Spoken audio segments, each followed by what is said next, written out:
Hello everyone. Last lecture के अंदर अपन electrolysis of some electrolytes के बारे में अपन स्टडी कर रहे थे। तो अपन जो स्टडी कर रहे थे इसमें सबसे लेफ्ट में अपन ने लिखा था इलेक्ट्रोलाइट, ठीक है। इधर लिखा अपन ने कैथोड। क्लियर?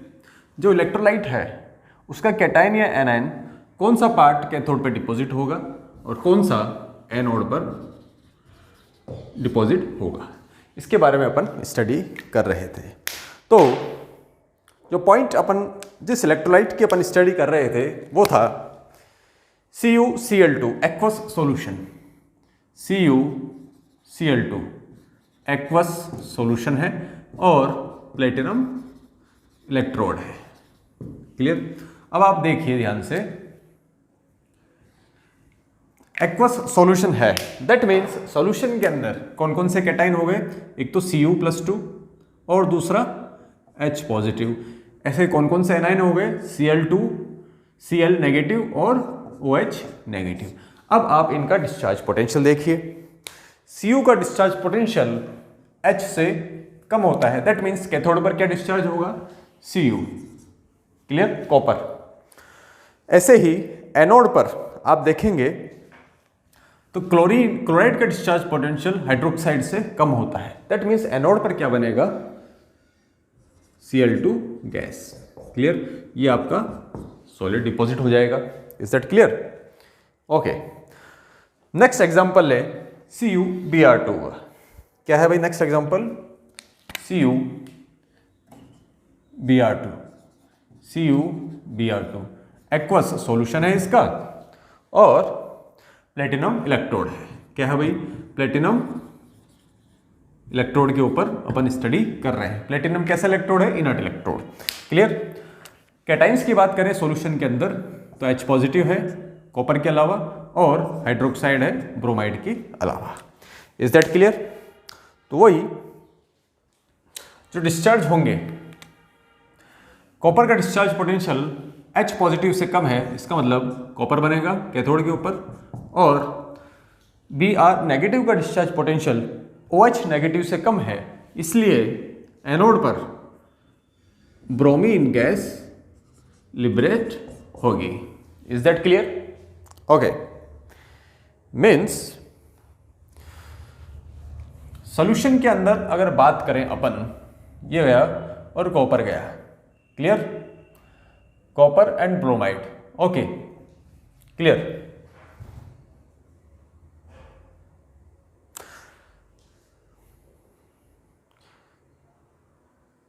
मीन्स कैथोड में बन रहा है कॉपर और एनोड में बन रहा है Br2। मीन्स दोनों ही केसेस के अंदर अपन देखें तो कॉपर हैलाइड, अगर जनरल फॉर्मूला ले लूं मैं कॉपर हैलाइड, तो इसकी जो कंसंट्रेशन है वो क्या होगी भाई, डिक्रीज। इसकी कंसंट्रेशन क्या होगी भाई, डिक्रीज। क्लियर? नेक्स्ट एग्जांपल लेते हैं अपन H2SO4 aqueous solution. H2SO4 aqueous solution, platinum electrode. Clear? Solution में एक्वस सॉल्यूशन है तो इसके अलावा क्या है, H पॉजिटिव ही रहेंगे और OH नेगेटिव है। तो यहां पर कैथोड पर तो हाइड्रोजन ही निकलेगी। क्लियर? कोई और दूसरा ऑप्शन है भी नहीं, हाइड्रोजन गैस निकलेगी। क्लियर? और अगर एनोड की बात करें तो OH नेगेटिव का डिस्चार्ज पोटेंशियल SO4-2 से कम होता है और हाइड्रोक्साइड का अगर ऑक्सीडेशन करेंगे तो ऑक्सीजन बनेगी। क्लियर? मीन्स ऑक्सीजन रिलीज होगी एनोड के ऊपर। Is that clear? Means hydrogen गया और this is removed and hydrogen is removed. Means as the time increases concentration of H2SO4 increases। means concentration of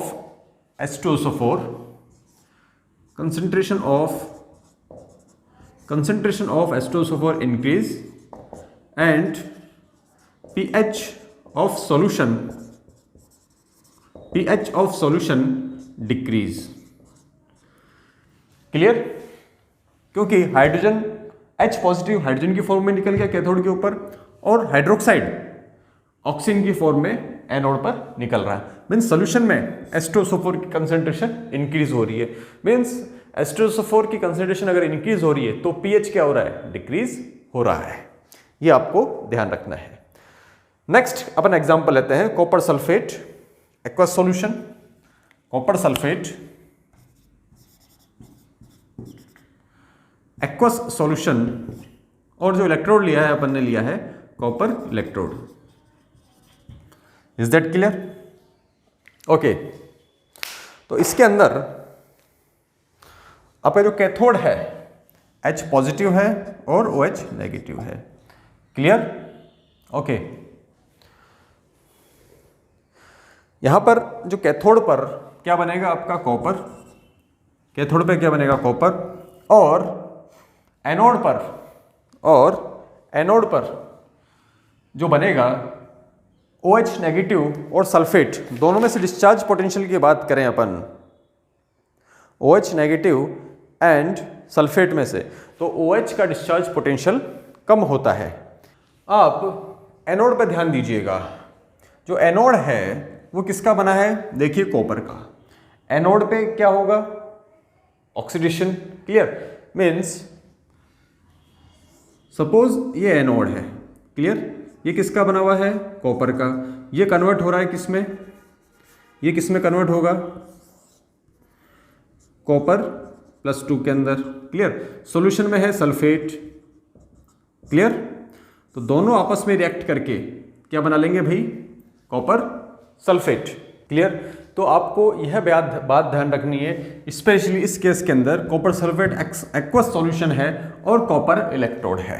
तो cathode पर तो copper deposit हो रहा है, रिडक्शन हो रहा है, और एनोड पर जो कॉपर का इलेक्ट्रोड है ये क्या होगा? ऑक्सीडाइज होगा और सॉल्यूशन में आएगा। क्लियर? वो यहां से तुरंत सल्फेट से रिएक्शन करके कॉपर सल्फेट बनाकर। अब नेक्स्ट एग्जांपल देखिए आप। कॉपर सल्फेट एक्वस सॉल्यूशन है और इसके अंदर अपन ने कॉपर का ही इलेक्ट्रोड डिप किया है। क्लियर? जैसा कि अपन ने पहले भी स्टडी कर चुके हैं कि कैथोड पर रिडक्शन होगा और एनोड पर ऑक्सीडेशन होगा।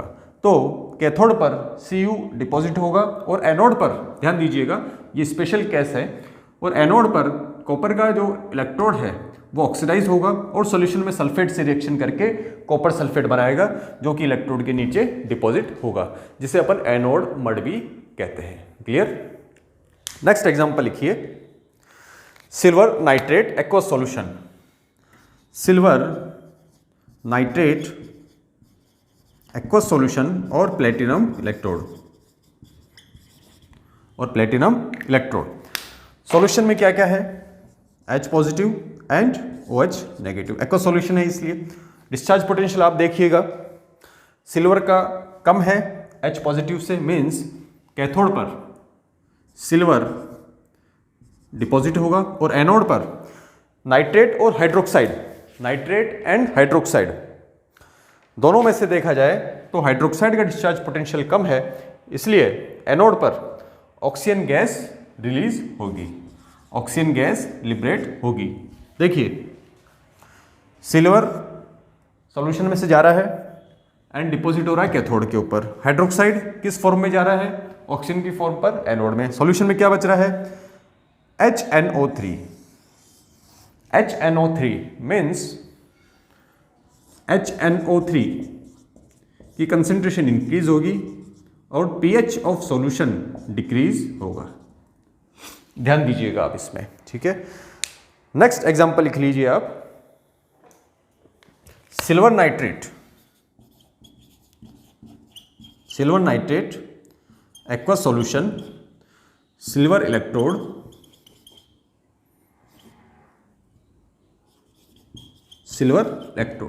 Clear?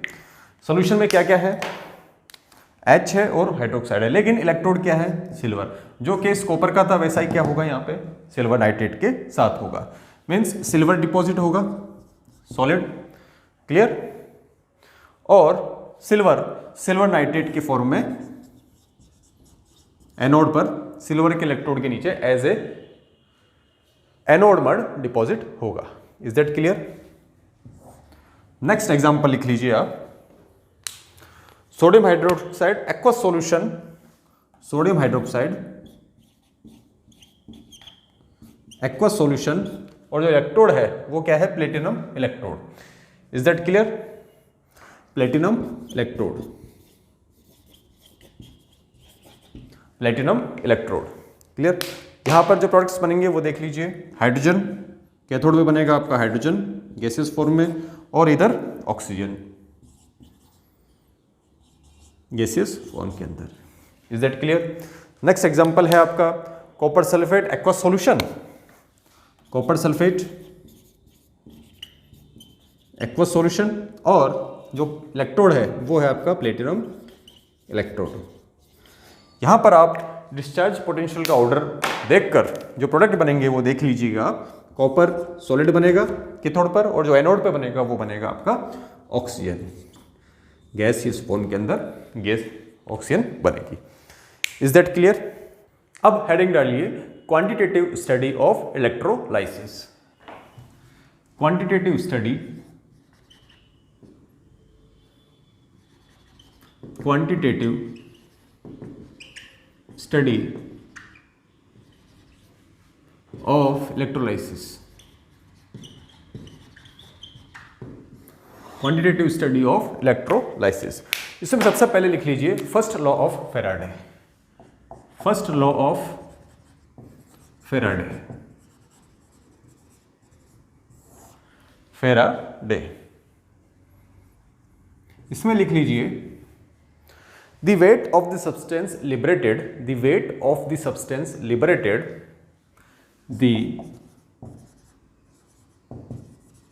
weight of the substance liberated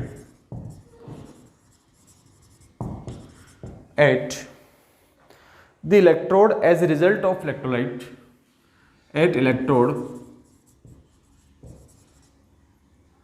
at the electrode as a result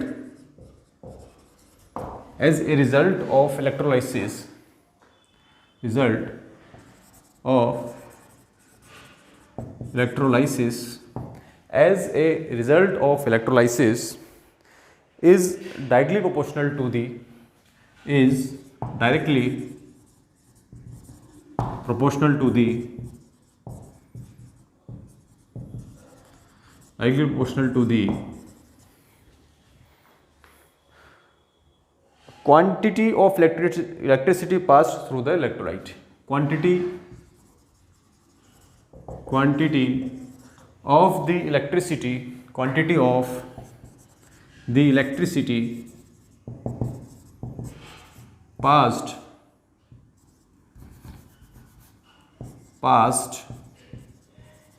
through the electrolyte.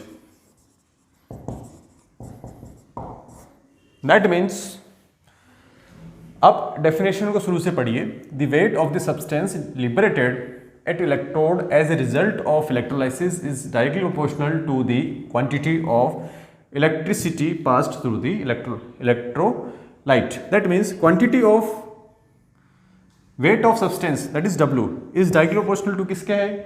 Quantity of the electricity, that means charge. Clear? Proportionality यहां लिख लीजिए भाई, what is W here? W क्या है? Wait of the substance in gram, weight of the substance in gram. Clear? Q क्या है भाई? Quantity of electricity in coulomb. Q क्या है? Quantity of the electricity in coulomb. Clear? That means charge. Clear? अगर proportionality जो sign है इसको हटाऊं तो क्या लिखूंगा? W इज इक्वल टू, एक कांस्टेंट आएगा, W is equal to sorry, Q क्या है भाई, charge is equal to I T होता है, we know very well, clear. So W is directly proportional to IT. Is that clear? Okay. Here I is equal to current in ampere,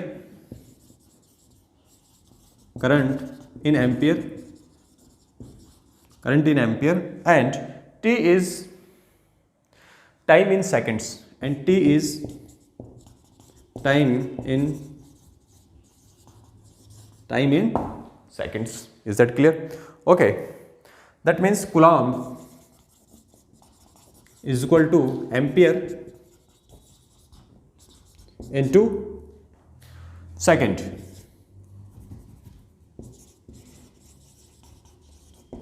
Is that clear? Okay, अगर proportionality sign को हटाऊं तो एक constant लाना पड़ेगा, that is called W is equal to ZIT. Clear? यहां पर Z क्या है? Here Z is constant of proportionality. Clear? यहां लिख लीजिए, Z is constant of proportionality.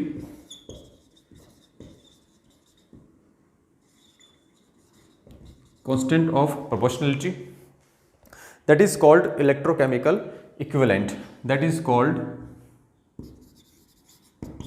electrochemical equivalent. That is called electrochemical equivalent. Okay, and it is the characteristics of given metal, and it is characteristic